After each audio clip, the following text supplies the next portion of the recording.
यहाँ पे भुवनेश्वर और खुर्दा को बाईपास करने के बाद में यहाँ पे रामेश्वर एक लोकेशन है, वहाँ पे आके ये जुड़ेगा। तो एक तरीके से पूरा इसका ये रिंग रोड बना, बहुत ही इम्पोर्टेंट प्रोजेक्ट है।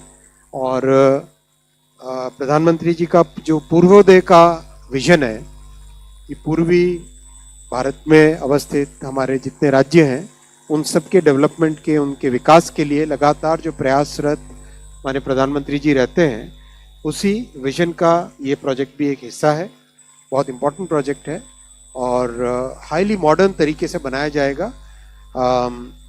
6 लेन एक्सेस कंट्रोल्ड, कंप्लीट जहाँ जहाँ जरूरत है वहाँ पे सर्विस लेन्स, प्रॉपर एक आधुनिक तरीके से इस प्रोजेक्ट को बनाया जाएगा। ये इसका दूसरा नक्शा है। ये प्रोजेक्ट करीब 111 किलोमीटर का है और 2.5 साल लगेंगे कंस्ट्रक्शन के लिए। इस प्रोजेक्ट कॉस्ट में इसकी ऑपरेशन एंड मेंटेनेंस कॉस्ट भी ली गई है। आप देख ही रहे हैं कि एसेट्स बन रही हैं लगातार, देश में इंफ्रास्ट्रक्चर की एसेट्स बन रही है, तो मेंटेनेंस के लिए भी प्रधानमंत्री जी ने कहा कि ध्यान देना चाहिए हमें। साथ ही प्रोजेक्ट को जब कंसीव करें, प्रोजेक्ट को जब बनाएं, तब से ही उसमें मेंटेनेंस का काम साथ में लेना चाहिए।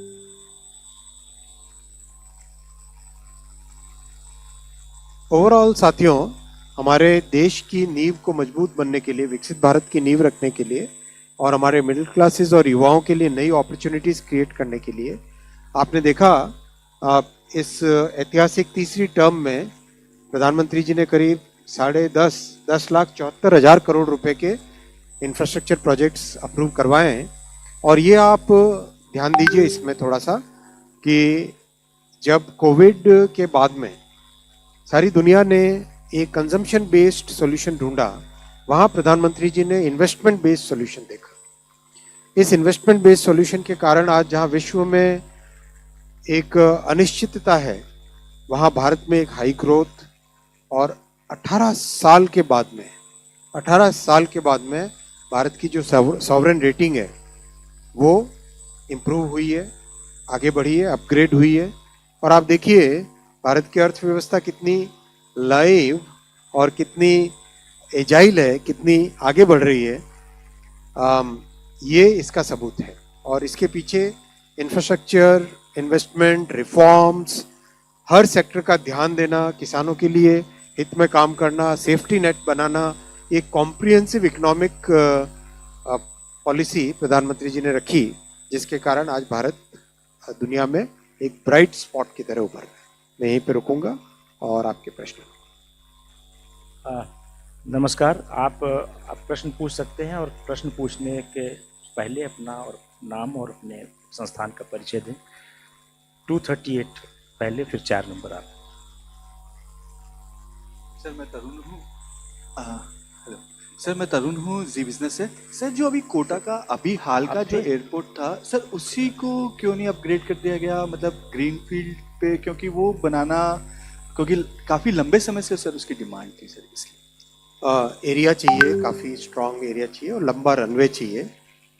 उसके कारण से एक अलग से ग्रीन फील्ड की जरूरत, फिर कोटा और बूंदी दोनों का इसमें लाभ मिलेगा, ये भी एक benefit.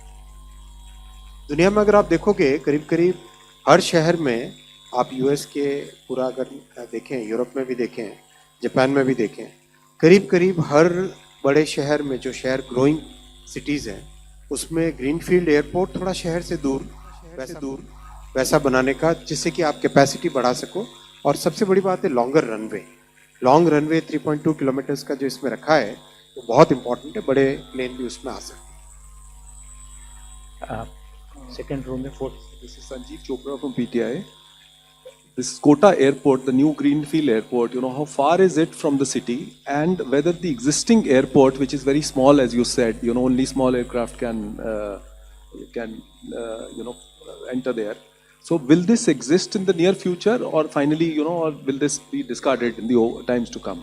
No, generally all cities that we are constructing new airports, the existing airport will continue to serve, because that's right in the middle of the city, so it will continue to serve, and the new airport will add the extra capacity. Okay, कितना distance? From the existing airport, 23 kilometers. First row में लक्ष्मण जी, आपने बाद में पूछा। Sir मैं Lakshman CNBC आवाज़ से। मेरा सवाल ये है कि अभी तक आपने जैसा कि एग्जांपल दिया कि सरकार ने करीब 88 नए एयरपोर्ट ऑपरेशनल किए हैं 2014 से लेकर के अब तक। तो इन सारे एयरपोर्ट का कोई असेसमेंट किया गया है क्या कि कितनी कैपेसिटी है और कितनी कैपेसिटी यूटिलाइजेशन वहाँ पे हो रही है? जो फ्लाइट ऑपरेशनल हैं वो कितने प्रॉफिटेबल हैं? 80% यूटिलाइजेशन है, which is very good. 80% होती है, नया बनाना चाहिए। सेकेंड रो से और कोई तो नहीं है? फिर थर्ड रो कोई पूछने वाले हैं? फोर्थ रो, फिफ्थ 49, फिफ्थ जो फैसले लिए सारे आपके सामने रखे। Six row, anybody in this plan? 46। नमस्कार सर, अनुपम हूँ AIR से। सर ये भुवनेश्वर और कटक वाला जो बाईपास है सर, कब तक कंप्लीट होने के आसार हैं सर? 2.5 साल का है project. Yes, thank you sir.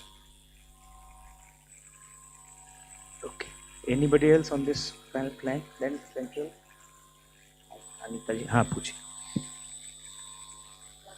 Airport से रिलेटेड क्वेश्चन नहीं है, लेकिन एयरपोर्ट पे क्योंकि एयरक्राफ्ट लैंड करती है तो एयरक्राफ्ट से रिलेटेड है। क्योंकि अभी हम देख रहे हैं कि हमारे एयरपोर्ट्स की संख्या तो बढ़ रही है, लेकिन एविएशन सेक्टर में कंपटीशन जो एविएशन सेक्टर्स के बीच में उनके जो ब्रांड्स की होती है उनकी नहीं हो रही है। ये press conference ministry of civil aviation में पूछना ना सारे।